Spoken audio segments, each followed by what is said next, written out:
Picture the scene. It's the start of your day. You've got your coffee, your to-do list, and a clear goal.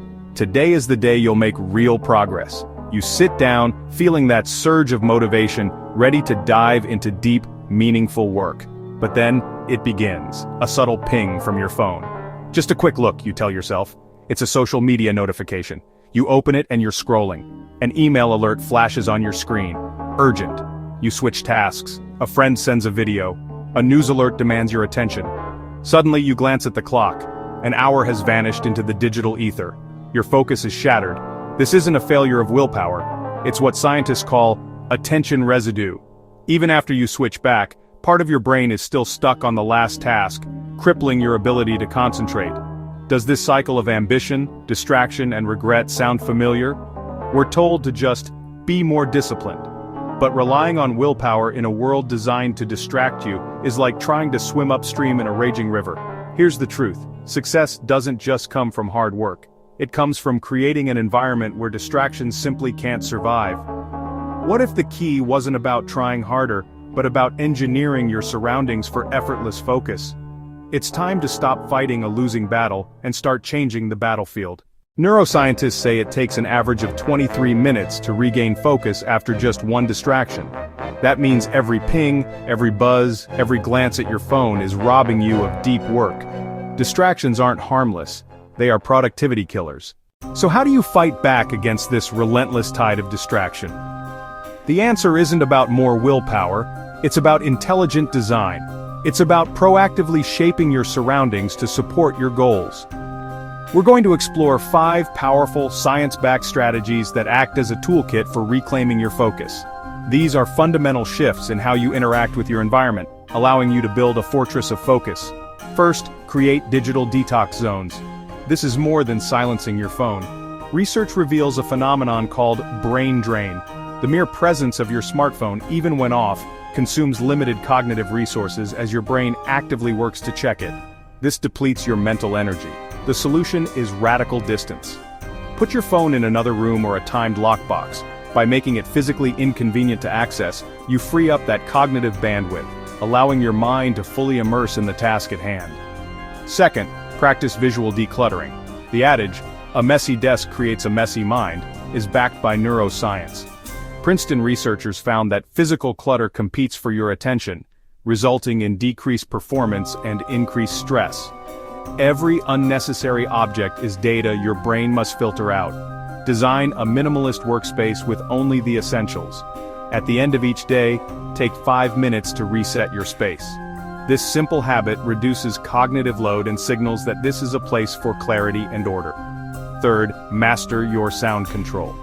Our brains are wired to react to sudden, unpredictable noises, pulling us out of focus. The key is to replace that chaotic soundscape with a consistent one.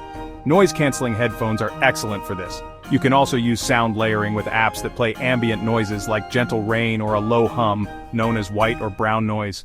These mask disruptive sounds and create a cocoon of sound that tells your brain it's safe to ignore the outside world and concentrate. Fourth, implement rigorous time blocking.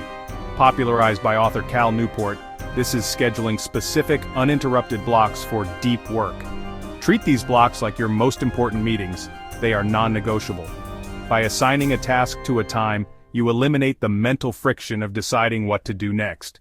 During these sacred hours, all notifications are off, and you are unavailable. A single, protected 90-minute block can be more productive than an afternoon of fragmented work, aligning perfectly with our brain's natural ultradian rhythms. Finally, number 5, engineer powerful environment triggers. This is the art of creating a pre-focus ritual, a form of classical conditioning for your mind. You can train your brain to enter a state of focus on command.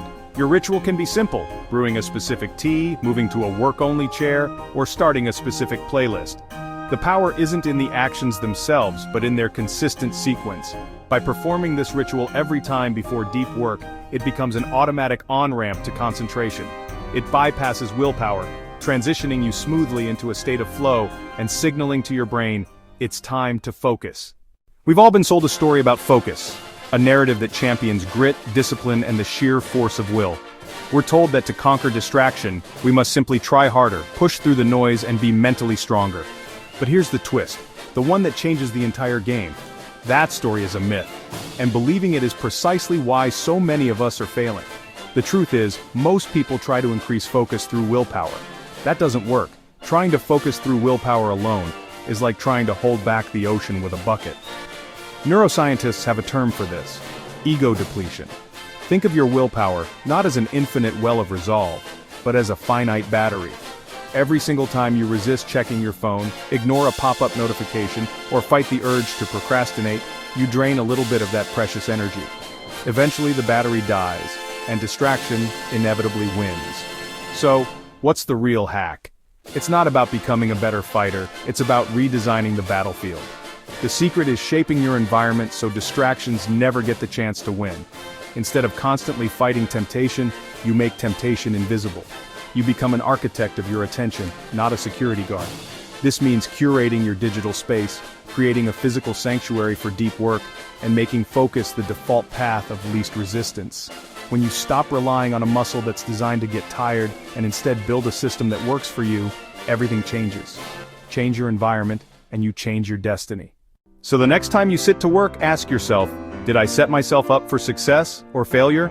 Because greatness doesn't come from resisting distractions, it comes from removing them altogether.